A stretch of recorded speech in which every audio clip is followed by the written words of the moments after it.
It's always a challenge to see if I can read my own handwriting.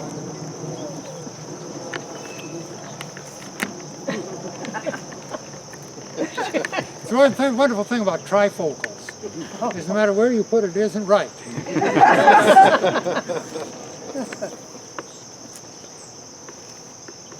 This may be the Sunday of the harshest readings in the whole Christian year. You look back at those readings and now in the text and see what they're really saying. It is pretty harsh. The Deuteronomy lesson about life and prosperity against death and adversity. The Luke reading. Now Luke, I should tell you, Luke's gospel is always the one with the sort of harshest way of saying things. That is to say, puts into the mouth of Jesus language that you would not necessarily hear from any of the other evangelists, any of the other gospel writers. So this week's lesson is pretty hard. It's not as hard as last week's was, which is really tough on all of us. But I want to look for just a minute at this funny little reading, not so little. I suspect I saw some of you going, oh, how long was this going on? Which was in the middle. And I was so happy to hear you announce it as being from Philemon. Okay. Because there's a long debate goes on in my house about whether this is Philemon or Philemon. That's what happens when you marry a linguist. So you have to be very careful about this sort of things. I pronounce it Philemon, she pronounces it Philemon. And I want to center on this a little bit just because it may not have penetrated through given all of the things you've had to deal with in the last few weeks. That last week was the week when the presiding bishop asked every Episcopal church to ring its bells at 4 o'clock in the afternoon, for it was the 400th anniversary of the arrival of the first slave ship in North America.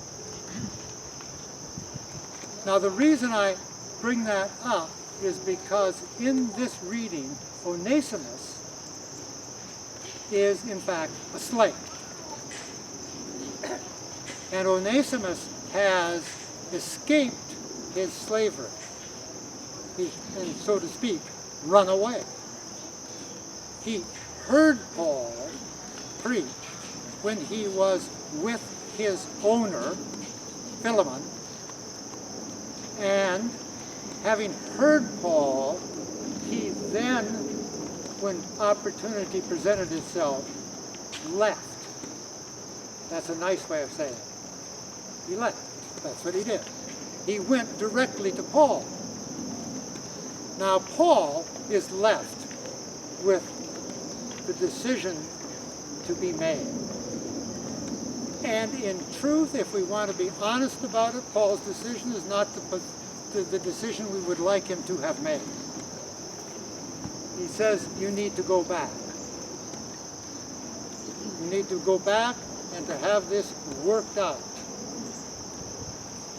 with Philemon, in the hope that Philemon will ultimately free Onesimus. In the ancient world, as opposed to the modern world, as opposed to the world of the slavery we think of, in the ancient world was filled with slaves. And the way you became a slave in the ancient world was for your army to lose. At that point, any number of people in the country that lost, and most of the army, would be enslaved.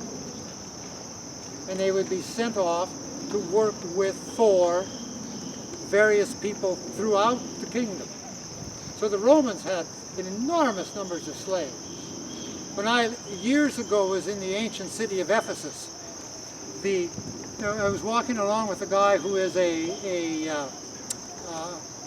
teacher of Old Testament and some archaeology and this and that. And we were walking down and he was saying to a group of people as we walked through the famous line of street that still exists in ancient Ephesus, he was saying, you know, if we go to such and such a town nearby, you'll see a street that's not unlike this, only it's not been destroyed. It's still in use. And you'll see it filled with people. And of course, this street would have been filled with people. In the ancient world, Ephesus was a very large city and very important. The difference, he said, the difference is that if you had been in Ephesus in the year 50, almost everyone you saw on the street was a slave. Slavery is not something new to this world. It's very old to this world. And so we need to be conscious of the fact that this is an issue that continues on in human existence, century by century by century, and that it is more than a complicated issue. It's an issue of, as the reading said, it's an issue of life and death, freedom or slavery. Now I will tell you a little something personal, just so you understand my own involvement in this. It would be unfair not to. I'm married to a person who worked for UNICEF for her whole career, and for 4 of those years had an international job, so she traveled the world. And my wife is, by the way, also a woman of color and not an American. So she is an immigrant in our current language, or way of speaking of things. Well, she was in Dakar, in Senegal, and Dakar in Senegal was one of the great staging areas for the shipment of slaves from Africa to North America and especially to the Caribbean. And there's a museum to the slave trade in Dakar. It's on a little island. It sits out in the middle of the bay. It's the actual place where the ships were loaded. And so she went out on a day off to see this museum. And the man behind the desk taking the money to get into the museum began to kind of rail on a little bit about the treatment of persons of color, especially in the United States, where he thought she was from, which isn't true, and just in general. And she finally looked at him in a kind of straightforward way, as she is able to do, and said, "Listen, your people sold my people to those people." It is always a more complicated world than we think. And the world of life and death, of adversity and prosperity, of freedom and slavery, is a complex world.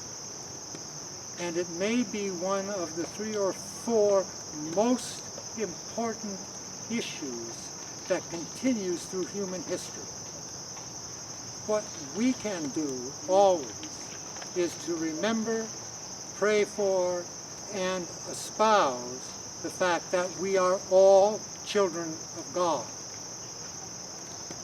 and that we all are born with equal freedom in the mind of God, and that with an expectation that human beings should do all they can to reflect what it is that God created them to be: free, believing, faithful human beings.